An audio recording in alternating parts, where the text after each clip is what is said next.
দেখো গ্যাসটা অন করে দিলাম। এবার গ্যাসে সাদা তেল দিয়ে দেবো। দেখো আজকে আবার কি রান্না নিয়ে এলাম। রোজই তো এক বেগুন ভাজা, নয় বেগুনের ভর্তা, নয় বেগুন পোড়া। দেখো আজকে একটা বেগুনের নতুন রেসিপি নিয়ে এসেছি, তোমাদের কেমন লাগে। তেল বসিয়ে দিলাম, তেলটা গরম হোক।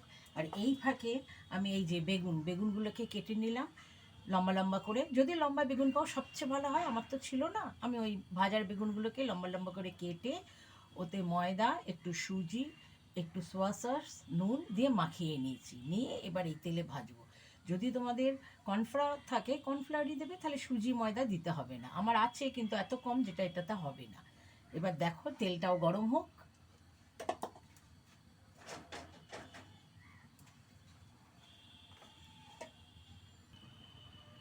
তেল গরম হয়ে গেছে। এবার আমি এই বেগুনগুলোকে ডিপ ফ্রাই করবো একটা একটা করে দিয়ে। দেখো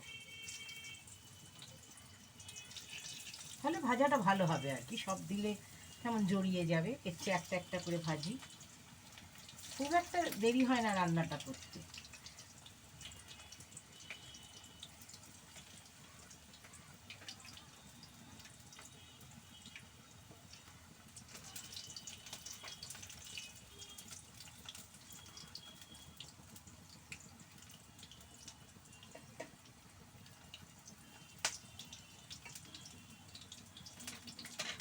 দেওয়া হয়েছে, এবার এগুলোকে ভাজবো আর কি, লাল লাল করে এগুলোকে ভাজা হবে।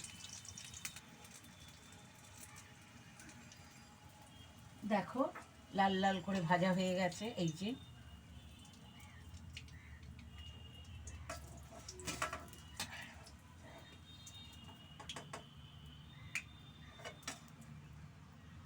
আবার দিয়ে দেবো, কারণ আমার যেগুলো আছে সব ওইভাবেই ভাজা হবে। আবার ওই রকম করে একটা একটা করে দিয়ে দেবো। তবে এগুলো মেখে রেখে দেবে না, সাথে সাথে করে নিও, নাহলে বেগুন তো ওর থেকে আবার জল ছাড়বে, এগুলো সব ইয়ে হয়ে যাবে, মাখা মাখা কেমন হয়ে যাবে।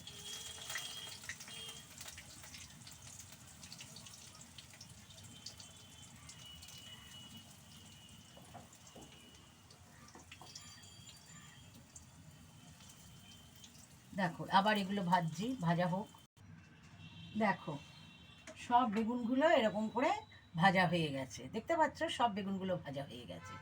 এইবার আমি কি করি, তেল প্রচুর, এত তেল লাগবে না, তেলটা একটু তুলে নিই।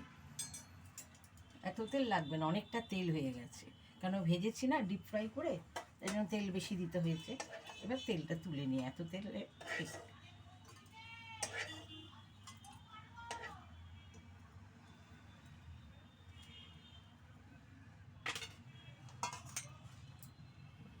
এইবার এতে দেখো আমি কি দিচ্ছি, এই যে রসুন আর আদা কুচি। রসুনটা একটু বেশি দেওয়া হয়েছে, এই রান্নাতে রসুনটা বেশি পড়ে।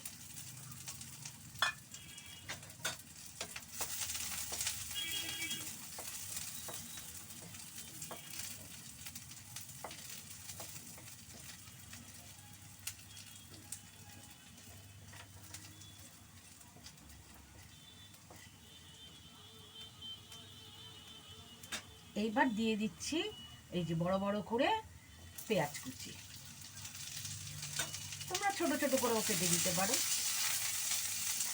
আমি একটু বড় করে দিয়েছি। তারপরে দেখো এই যে কাঁচা লঙ্কাগুলোকে কেটেছি, দুভাগ করে কেটেছি, এবার এটা দিয়ে দিচ্ছি। বেশ, যদি তোমরা লাল কাঁচা লঙ্কা পাও বা ক্যাপসিকাম, তোমার এই যে বেল পেপার, এগুলো দিয়েও করতে পারো, বেশ কালারফুল হয়, দেখতে ভালো লাগবে। আমি এটা দিয়েছি, এবার এটা একটু হোক, এর সাথে একটু নুন দিয়ে দিই, তাহলে পেঁয়াজগুলো একটু নরম হবে। এই যে নুন, নুন দিয়ে দিই।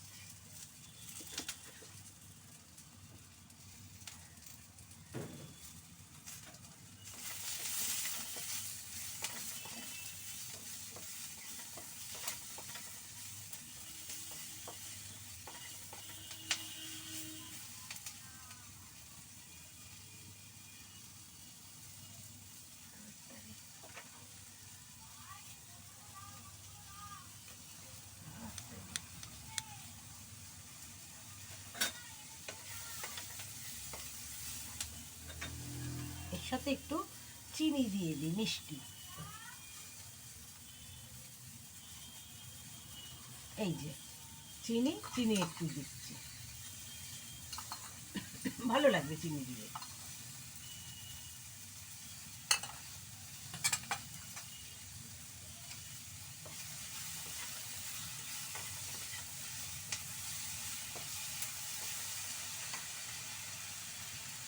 এইবার এতে এই যে ভিনিগার আর সোয়া সস,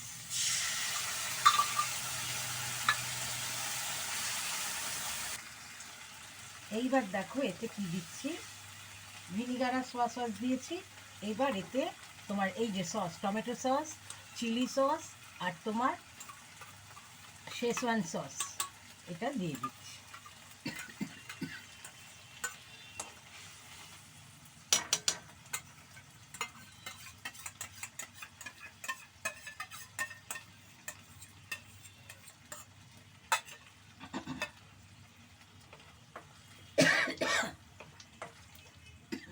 এক্সকিউজ মি। তাহলে দেখতে পাচ্ছ চিলি সস।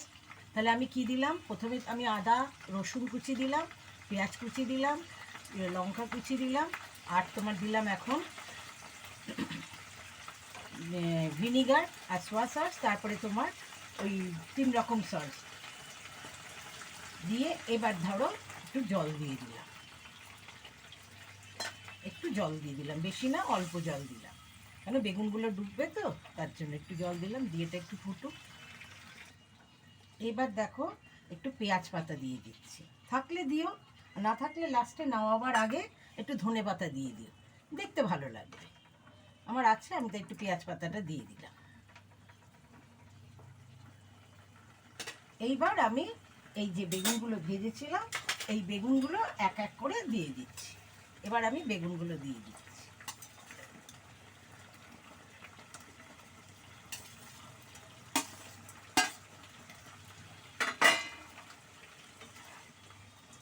বেগুন দিয়ে বেশি নাড়বে না, বেগুন তো এমনি নরম, আর যেভাবে ডিপ ফ্রাই হয়েছে বেগুন আমার এমনি নরম হয়ে গেছে, ভাজা হয়ে গেছে, অতএব কাঁচা ভাগ থাকবে না, কাঁচা ভাগটা থাকবেই না।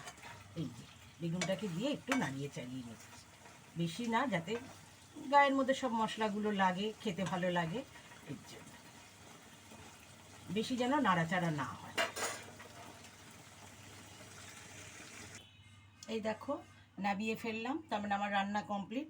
এবার আমি এর উপরে একটুখানি তিল ছিটিয়ে দিই, সাদা তিল, তাহলে বেশ ভালো লাগবে দেখতে, তিলটা ছিটিয়ে দিই। আর তিল এরকম কামড় পড়লেও কোনো ব্যাপার না, তিল এরকম খাওয়া যায়, যে তোমরা যদি বলো রান্নায় দিলে না, এরকম দিতে দেখতে সুন্দর লাগে। হয়ে গেল।